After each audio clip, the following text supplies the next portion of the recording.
tinatakloban na yung lambat namin guys at nangangahulugan ito na no fishing day na kami. Hindi na kami mamamalakaya at kami ay patabi na sa port para mag-deliver ng isda guys. Ayan.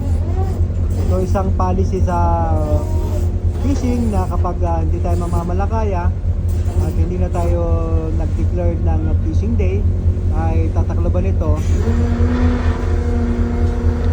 Saka na lang po ito tatanggalin pagka ito ay paglabas namin ng port para sa pamamalakayan namin sa susunod na araw. So ganyan po yung procedure dito guys. May mga policy dito na dapat natin i-adhere or sundin guys. Ayan. Kahit dumaan tayo sa malapit sa isla ay allowed tayong dumaan kasi hindi naman tayo mamamalakaya sa mga restricted area.